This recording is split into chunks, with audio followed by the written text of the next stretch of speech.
Okay, the expression we have here is 5 and 68 hundredths divided by 4, which is a decimal, divided by a whole number. I'm going to model for you how you might think about doing this by actually drawing a representation of base 10 blocks. Now, this particular expression here, I'm going to think about it as the partitive structure for division, meaning that it's the sharing model. That 4 represents, I have 4 groups, and I'm trying, my quotient then would be to figure out how many are in each group.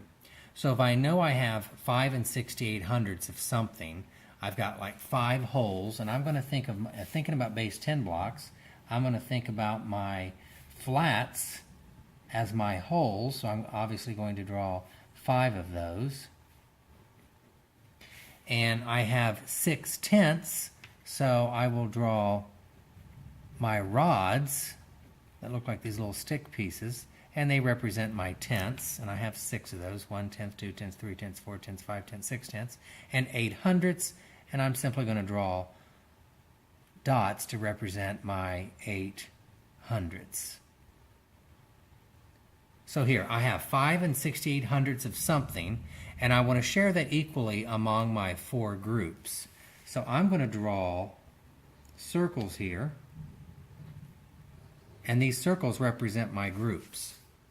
Well, I can see that I have 5 hundredths, and I want to share those equally among 4 groups, so I'm going to, I know I can put 100, or excuse me, I should say 1 whole in each of these 4 groups, so I'm going to do that. And I'm going to cross through this one because I've used that one. And I'm going to put this whole, so I've used that one. I'm going to put this whole here, I've used that one. And then I'm going to put this whole here, I've used that one. So I have this whole left. Now I know with place value that if I'm talking about this flat as a whole, that I can decompose that whole into 10/10ths. So I'm going to do that, and I'm going to draw just a little circle around it, draw a little arrow here to show that I'm decomposing this whole into 10/10ths. 1/10, 2/10, 3/10, 4/10, 5/10, 6/10, 7/10, 8/10, 9/10, 10/10. So I have 10/10ths, plus I already had these tenths over here, which there are 6/10, so I now have 16/10, and I have still my 8 hundredths. So now I have enough, I've got a bunch of tenths here, and I've got 4 hundredths. Or excuse me, I said that incorrectly. I've got 4 groups.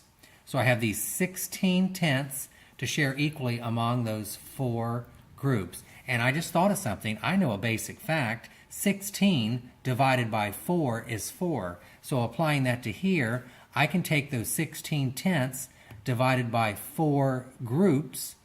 That means each of these groups is going to have 4/10ths. So I'm going to go ahead and do that. So I'm going to put 4/10ths here, and I'm going to cross through 4 of them just to be consistent. There's 4. Then I'm going to put 4/10ths here. So that's 1, 2, and I'm going to do something a little bit different here because they're not all connected, but I want to show my thinking here that I know that those are 4/10ths and they went right here. Then I've got 1, 2, 3, 4, another 4/10ths, and they're going to go right here. And then I have these 4/10ths, and they're going to go in my final or 4th group. So far here, I've utilized all my flats or wholes, and I've utilized all my tenths. Now I'm going to go to my hundredths, and I have 1 hundredth, 2 hundredths, 3 hundredths, 4 hundredths, 5 hundredths, 6 hundredths, 7 hundredths, 8 hundredths. I have 8 hundredths, and I want to share those equally among 4 groups.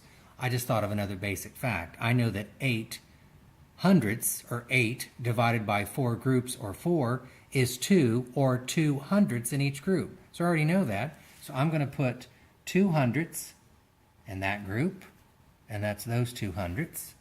I'm going to put these 2 hundredths in this group, and I'm going to put these 2 hundredths in this group, and I'm going to put these 2 hundredths in this group.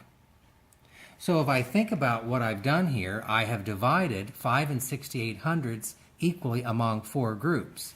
And so when I look in each group, I see that I have the same value in each group. So I've got 1 whole, 4 tenths, and 2 hundredths. So what that means, to answer the question here of what 5 and 68 hundredths divided by 4 is, it's 1 whole, there's my 1 whole, and my decimal point translates in ordinary English to and, 4 tenths, and 2 hundredths.